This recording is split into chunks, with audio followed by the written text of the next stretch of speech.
So today's Bible story is about a family who needed some better tools when it comes to being family. They didn't really have a lot of good ways to handle things like upset or disappointment or frustration or anger. The story is about Joseph, and Joseph had a whole bunch of brothers. And the problem was that their dad kind of let on that Joseph was his favorite. And the brothers felt like Joseph got special treatment. And he got special gifts that they didn't get. So they were jealous. And they had a hard time being family together without that getting in the way. They had such a tiny pool. Hey, come on in, have a seat. They really wrestled with how to handle this, and they did a really bad job with it. You know what they decided to do to fix the problem?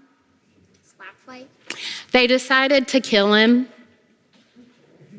They decided to just kill Joseph, get rid of him. That was the best they could come up with. So instead of talk to a grown-up, or find a professional to come in and give some help, or even pray to God for some better solutions, they decided to kill him. But luckily, at the last second, they decided to just sell him to some strangers instead. They went home with some money, and they told their dad that he was dead. I know, what? They're terrible. They're terrible. So dad thinks his son is dead. The son is alive, but he's not in a good way. He has been sold to strangers. He's put into slavery. He has to work for nothing. And the Bible tells us he lives in a prison. So things are pretty bad. If we skip to the end of the story, we find out that Joseph ends up being okay. Some good things happen to him, and we are reminded that all throughout, God was with Joseph and showed him great love. So even in all of that, Joseph was never alone. Now, I'm holding this book because this is a book called The Peace Table.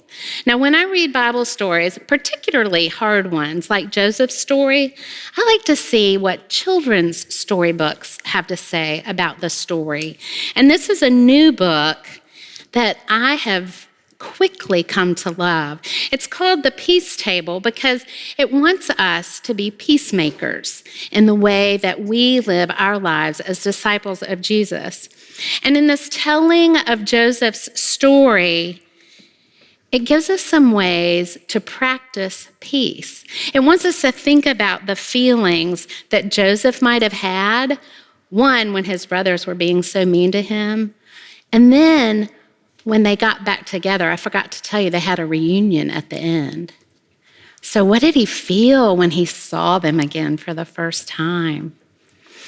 Then this book sends us to page 350, where it lists a whole bunch of different things you can do to help feel peace inside when things are kind of tough. So I wrote on a piece of paper the ideas in here. So if you'll take one, everybody can take one, and I'm going to have you read it out loud so everybody can hear. What are some other ways, other than selling your brother into slavery, what are some other ways to handle some hard things? Do you want one? Oh, Xavier, take this one. Take this one. There you go. Okay. Are you ready? Here's some other tools. What you got? I have make art. Make art. Okay. What have you got? Cry. Cry. Sometimes it feels good just to have a good cry. Listen to music. Listen to music. Okay. Read a book. Read a book. Yes. What have you This got? is strange because I was actually thinking this. You were Hug thinking, someone. hug someone. He was already thinking that was a good tool for him. What you got, Macy? Run, dance, and stretch. So it says move your body, run, dance, or stretch. Say words to yourself. Say kind words to yourself. And the last one, Xavier, what you got here? Can I read it to everybody? Xavier's says, pray. Perfect. So these are some other tools that you can use when things are hard. One thing I like to do to help create peace within is a breath prayer. And we've done breath prayers together as a group before, so we're going to close our time with a prayer. So put your little pieces of paper by your side, and we're going to all pray together. When my hand goes up, you're going to breathe in through your nose. And when my hand goes down, you're going to breathe out slowly through your mouth, okay? I'll say the words, and you can think them in your head. Are you ready to pray? Okay. I am a child of God. I am made in God's image. I am special to God. I am loved no matter what. Let's do that one more time. I am a child of God. I am made in God's image. I am special to God. I am loved no matter what.